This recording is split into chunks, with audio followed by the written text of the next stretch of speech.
Então, pode aposentar esse faz o L aí, porque... Bem, nós estamos chegando aqui no fim do programa. Eu queria que você comentasse nós estamos chegando já nos 100 dias de governo Lula, né? Em breve, se não me engano, daqui 5 dias a gente completa, 5 ou talvez menos, a gente completa 100 dias, já passaram-se 3 meses. Eu queria que você fizesse um balanço aqui do que o governo fez e das pesquisas que dizem que a esmagadora maioria dos eleitores esperava mais. Infelizmente, isso aí é uma realidade, né? Não adianta tapar o sol com a peneira. E não é uma realidade misteriosa, porque essa bola foi cantada já desde a eleição. O Lula precisava ter lançado políticas sociais mais agressivas, né, para poder consolidar o seu eleitorado, conquistar uma parte do eleitorado do Bolsonaro. Ele não está conseguindo fazer isso daí.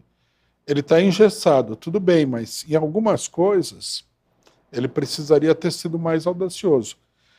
E, principalmente, ele precisaria mobilizar a sua base social para pressionar o Congresso, porque só na base da negociação com o Congresso não vai dar.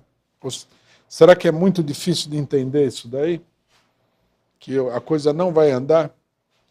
Está provocando uma insatisfação, inclusive na própria base do PT, em várias coisas, né?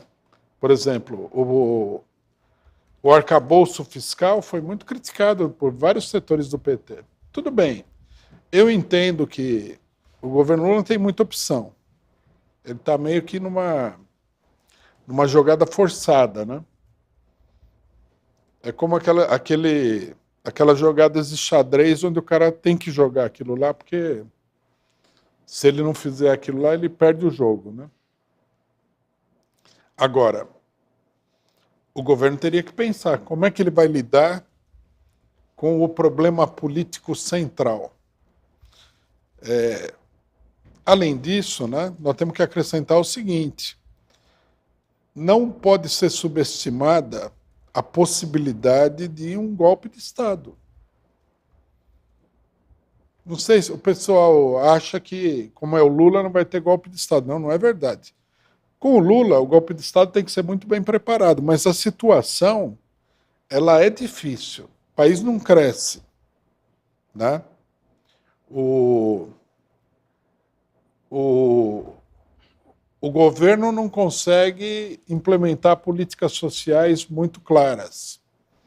O ministério do Lula é um balaio de gato louco. Veja o caso desse Camilo Santana aí. O cara está sendo... é o alvo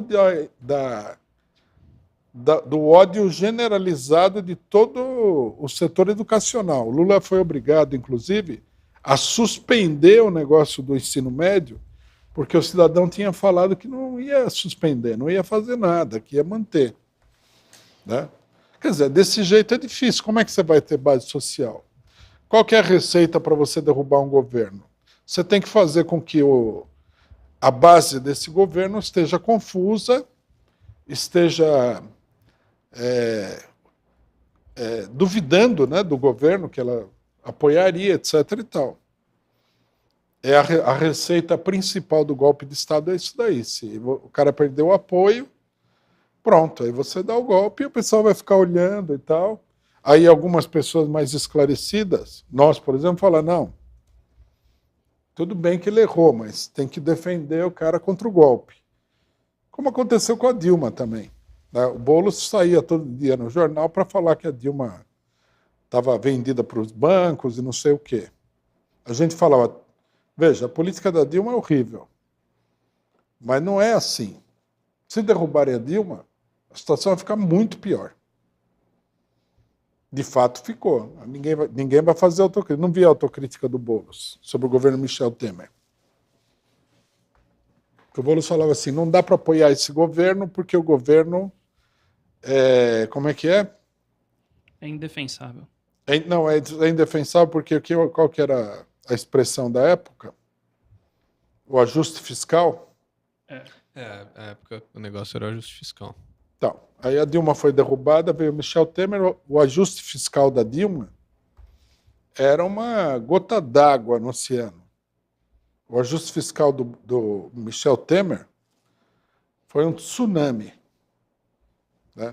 Eu não via o PSOL, Boulos e outros grupos de esquerda fazerem a devida autocrítica dessa posição absurda que eles tiveram. Mas é compreensível que muita gente tem essa posição. Tem muita gente criticando o governo do PT. E com razão, porque desse jeito é difícil. Então o governo precisa se mexer, precisa prestar atenção na parte política. Né? Tem uma pergunta da Elizabeth Novi. É um superchat, obrigado, companheira, sobre o tema do Trump. Né?